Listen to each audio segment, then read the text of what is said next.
kita semua kan sebelum ruhnya masuk ke jasad kita kan kita semua dikumpulin di alam ruh sama Allah, benar gak? Ya. Ketika Allah menjadi di alam ruh itu kan kita hidupnya nikmat banget, benar gak? Ada malaikat yang jagain kita, ada malaikat yang manjain kita, ada malaikat yang ngasih makan kita. Pokoknya asik banget hidup dah, nggak ada iri dengki, nggak ada hasad, nggak ada apa-apa di alam ruh loh, benar gak? Ketika Allah kemudian memerintahkan malaikat, untuk membawa ruh kita dan memasukkan ruh itu ke dalam jasad kita, di dalam rahim ibu kita. Nah, ketika Allah memerintahkan malaikatnya, memerintahkan kepada ruh kita untuk turun ke bumi, masuk ke dalam rahim ibu kita, itu ruhnya nangis. Ruhnya bilang, wahai Allah, kami di sini kan asik begini hidupnya, bener gak? Aman, damai, peaceful, whatever, bener gak? Kalau kami dikirim olehmu ke alam dunia, siapa nanti yang akan menjaga kami? Siapa yang akan mencintai kami, menyayangi kami, memberi makan kami seperti kami di alam ruh di sana? Mendengar ini Allah Subhanahu wa taala tersenyum dan mengatakan, akan aku kirim seseorang yang akan melakukan semua yang dilakukan malaikat di alam ruh itu dalam kehidupanmu di dunia itu. Maka ruh ini berseri-seri mendengarnya. Alhamdulillah, siapa yang akan kau kirim itu ya Allah? Allah mengatakan, orang itu bernama ibumu. Ini men, Allah mengatakan orang itu bernama ibumu. Dan akan aku masukkan rasa senang dan bahagia ke dalam orang-orang di sekelilingmu. Sehingga orang-orang di sekelilingmu pun ketika melihatmu merasa senang dan bahagia. Itu sebabnya kita kalau ada anak bayi itu bawaannya senang aja, happy aja bener. Jadi itu sebabnya juga kalau kita pernah merasakan waktu kita SD dulu, enggak? Waktu SD, waktu TK. Ketika kita dibully oleh teman-teman kita, bener gak? Ketika jangankan dibully lah, iyalah dibully lah namanya, dibilang jelek lu, hitam lu, botak lu, pesek lu segala macam. Kita tuh sakit karena kita nggak pernah merasakan itu ketika kita berada di alam ruh, benar kan? Yang ada dalam alam ruh adalah alam ketika kita saling menyayangi, mengasihi, damai, tentram dan sebagainya. Tiba-tiba di dunia kita menemui orang-orang yang memberikan hinaan, cercaan kepada kita. Itu sebabnya makanya kita sakit. Yang sakit hati itu di situ tuh, karena ini new experience, nggak pernah kita pelajari sebelumnya. Nanti dengan berkembangnya umur kita, akhirnya kita bisa beradaptasi juga dengan keadaan sebelumnya. Jadi itu sebabnya di dalam Quran, di dalam Islam itu kita nggak boleh bahkan mengatakan kepada orang tua kita, benar nggak?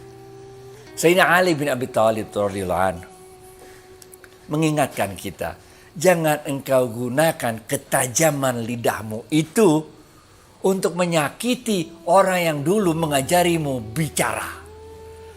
Kita nggak bisa ngomong kita ngomong belajar, diajarin dengan sabar oleh ibu kita, mama, papa, ayah, ibu, apa segala macam, segala.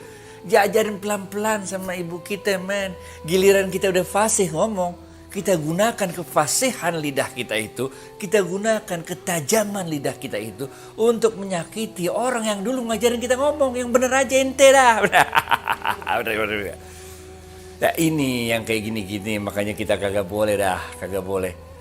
Itu kita harus benar-benar berbakti, menghormati, menghargai, mencintai orang tua kita. Karena mereka melakukan tugasnya sesuai dengan amanah yang diberikan oleh Allah kepada kita. Dalam kitab Al-Hikam, tasawuf dikit. Dalam kitab Al-Hikam diajarkan,